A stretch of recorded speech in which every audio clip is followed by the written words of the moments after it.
a cold brew in his hand.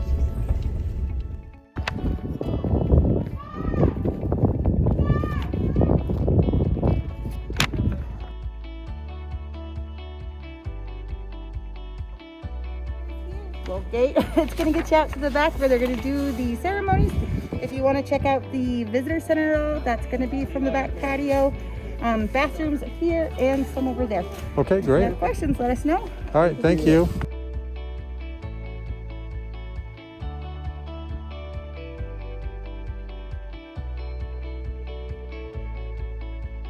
They built that. When did they build it? It was about 42, 43 years ago. I was a seasonal when they came and they were in the parking lot on the big trucks. Mr. O'Connor built the locomotives and he built the trains for Disney. Okay. And he loved trains. Yeah. So they were built in Southern California, Orange County. Okay. And they brought them here. And they had, on that track there, it's longer. They had to drive the trains 25 miles an hour before they can officially turn them over.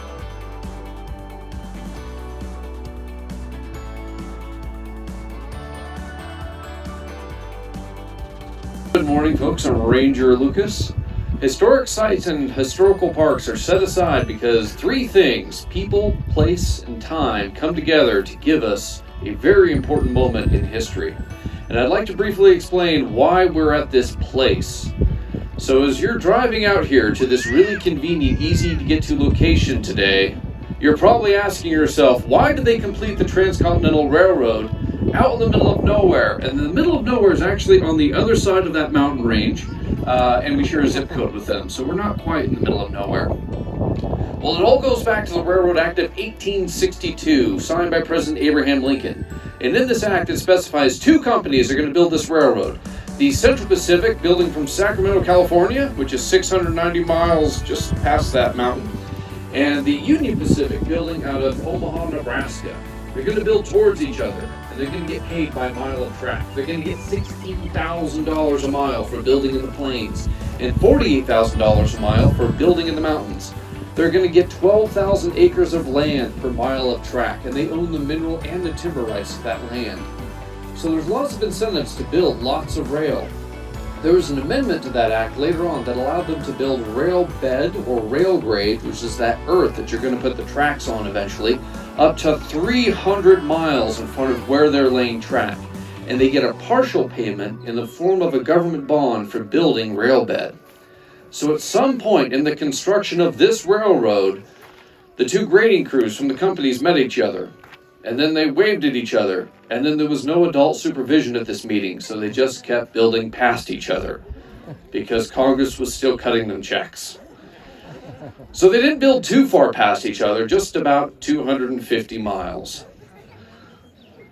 So welcome to a national park site founded on just a teeny tiny bit of government fraud, just a little bit, just to make it interesting. Congress woke up in April of 1869, realized that they're double paying for this railroad, and they said, gentlemen, you need to figure out where to meet. I know we did specify that in the act, but you guys need to figure out where to link up rails. So they called a meeting in Washington, and both companies sent representatives to this meeting. And they decided to send some adult supervision this time. So they sent a congressman from Massachusetts by the name of Samuel Hooper. And they knew that he was going to be an unbiased representation of the government at this meeting, because he actually owns stock in both companies. So you're in good hands, we're in good hands, no funny business is going to happen. The two companies pulled out the map, and they estimated they would be here in a month, that their track lane crews would be at this location in Promontory Summit. So that's how they selected this convenient, easy to get to location today.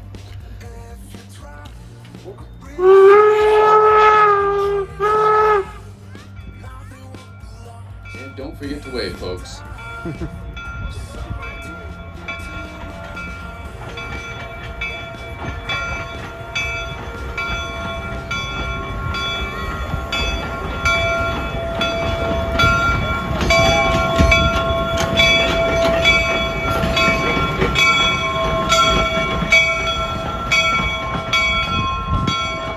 So the emblem was a railroad, And we don't know if they were singing the song or not. That little fact has been lost to history. I always like to believe that they were. But they saw that first train go by, but they didn't see those green flags. So they went right back to work as soon as they thought they were in the clear. And these guys were chopping down trees to make railroad ties. They had just dropped a tree right across the track in time for the president of their company, who was also the former governor of California, to smash his train right into a tree, which effectively made the antelope a train wreck. Proper use of the term. He got held up in a little town called Piedmont, Wyoming. He actually got kidnapped by his railroad workers because he forgot to pay them for 90 days, so keep that in mind. You're gonna hear some more whistles as the 119 comes to the station and the Junior.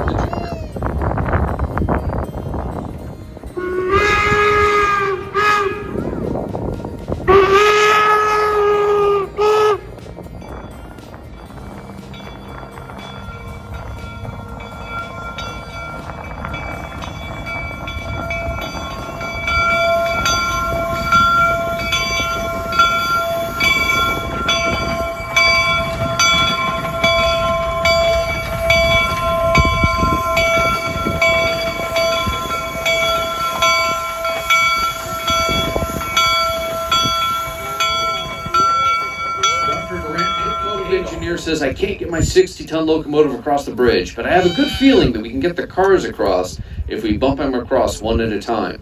So they got the cars across, and then the passengers walked across, and then they sent a message to Ogden saying the boss is here, he needs a locomotive to pull his cars to Promontory, and they sent the number 119.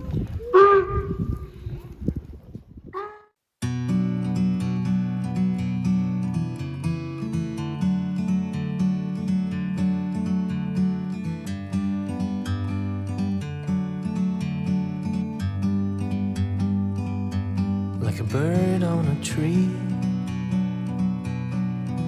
I'm just sitting here. I got time, it's clear to see. In 1869, we had around 1,000 people here. We had reporters from across the country. We had 2 brass bands. We had representatives from both companies. We had the military here. We had all these people here, and no one remembered to bring a flag to fly over the ceremony.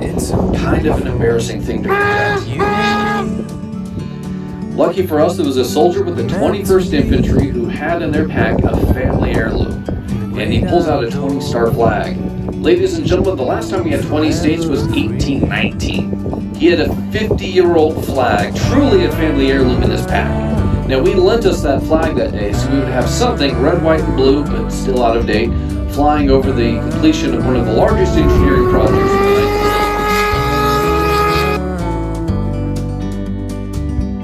century. Sometimes you need to go and take a step back to see the truth around you. From a distance you can tell. Engineering feat, which many people thought impossible in the 19th century. And that's really what our site is all about. Not a lot of planning.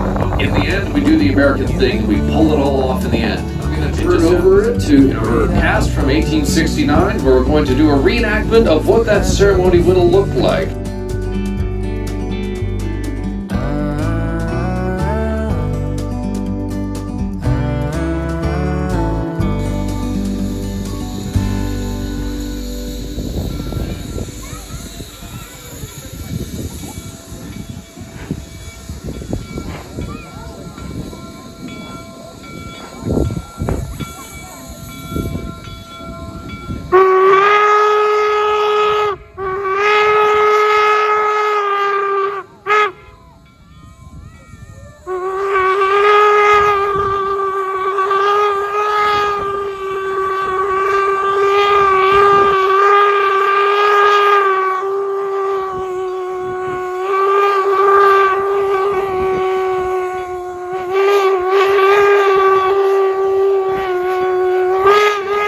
Accustomed to such conveniences, but they had come. The famous, the unknown, the wealthy, the poor, the laborer, his boss. The Irish from the east, the Chinese from the west, mingling with the local residents in a strange communion. They had come to be part of the welding of a nation. A gentle breeze was blowing under an almost cloudless sky. The shaded thermometer on the Central Pacific Telegraph car registered 69 degrees.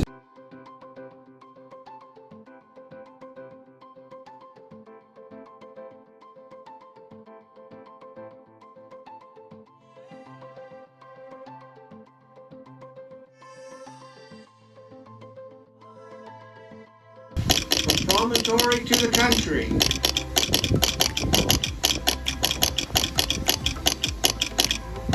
Don't break the circuit. Keep quiet. When the last spike is driven, we will say done.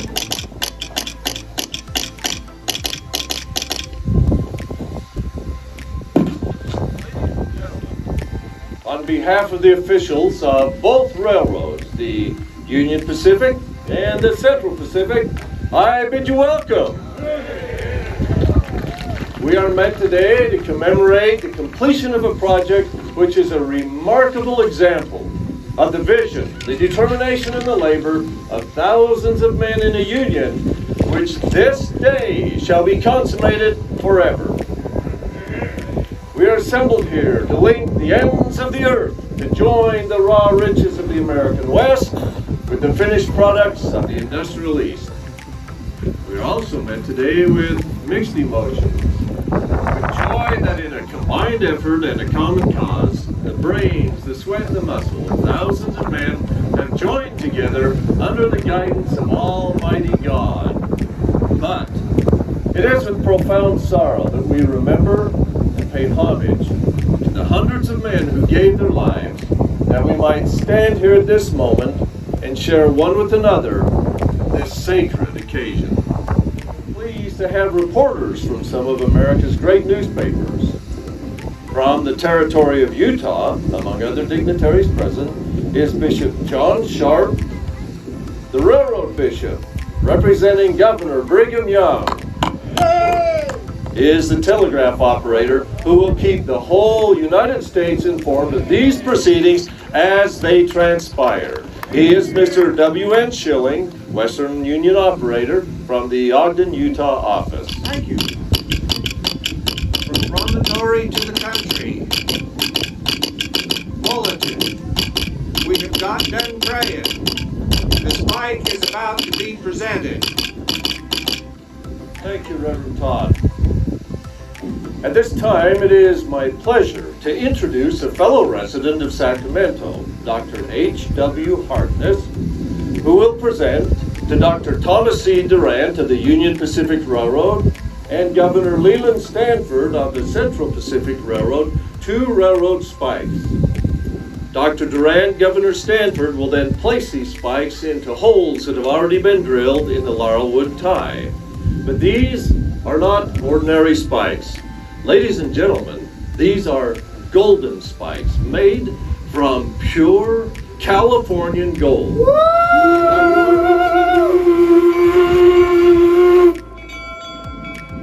Gentlemen of the Pacific Railroad, and those of you who have met with us, the last spike needed to unite the Atlantic and the Pacific by a new line of trade and commerce is about to be driven to its place. To perform this act, the East and the West have come together. Never since history commenced her record of human events has man been called upon to meet the completion of a work so magnificent in contemplation and so marvelous in execution. California, within whose borders and by whose citizens the Pacific Railroad was inaugurated, desires to express her appreciation, the vast importance to her and her sister states of the great enterprise which by joint action is about to be consummated. From her mines of gold she has forged a spike. From her laurelwoods she has hewn a tie. And by the hands of her citizens she offers them to become part of this great highway which is about to unite her in closer fellowship with her sisters of the Atlantic. from her bosom was taken.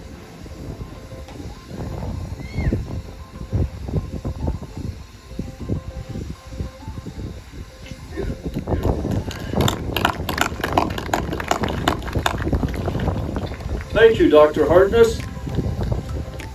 And now, friends, it is not only my duty, but my honor and privilege to introduce a man of vision, a man of courage, a humanitarian, and one who is highly esteemed by those of us who call him our friend.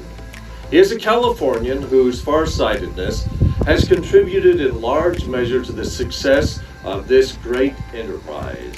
Ladies and gentlemen, the governor and the president of the Central Pacific Railroad, Governor Stanford.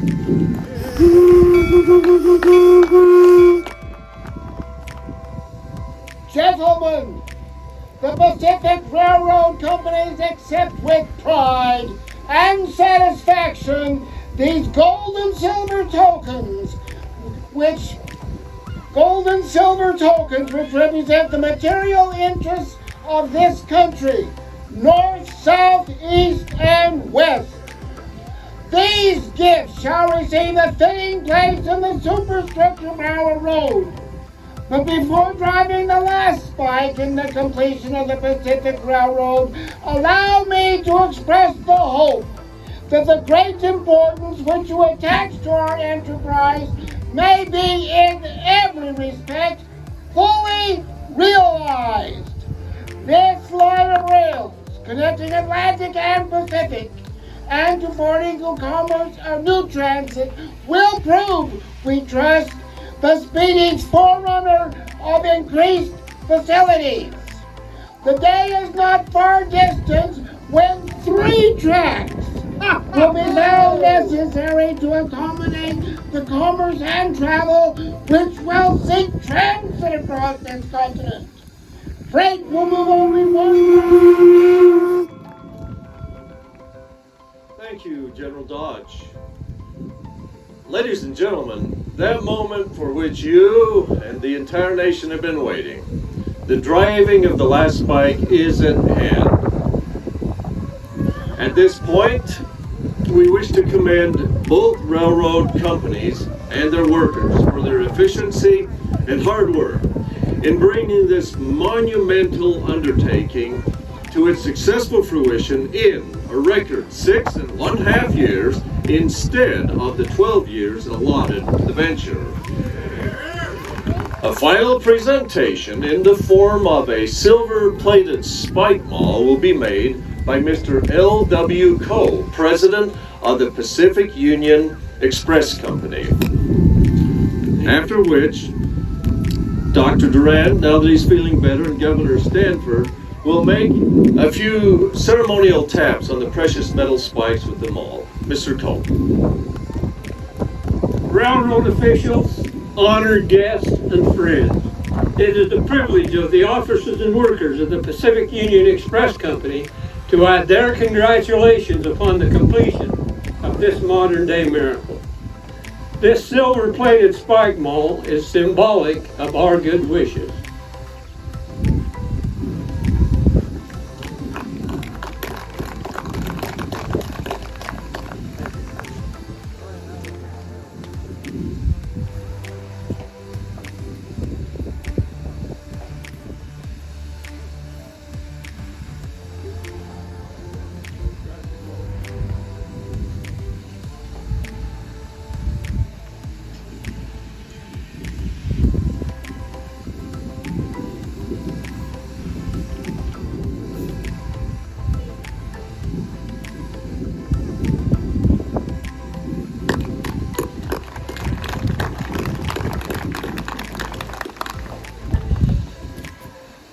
At this point, we should explain that the last spike is a regular iron railroad spike that can be driven with a maul.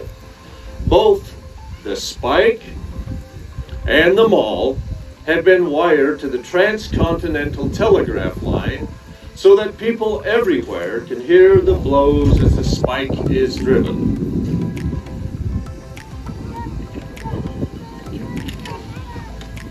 And now, The moment has arrived. Boston and New Orleans have wired that they are ready and waiting.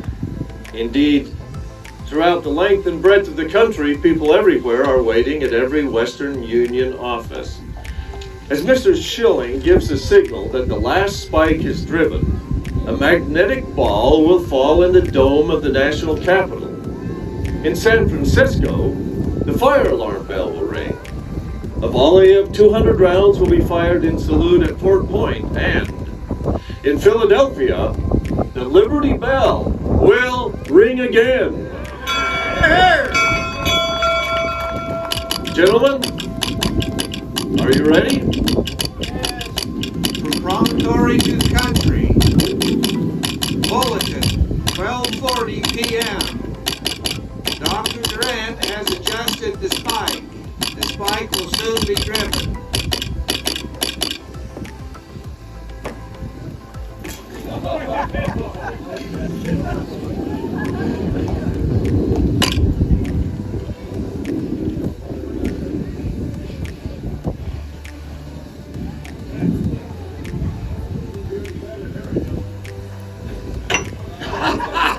He missed it. For the love of God, can we get somebody up here that knows how to build a railroad?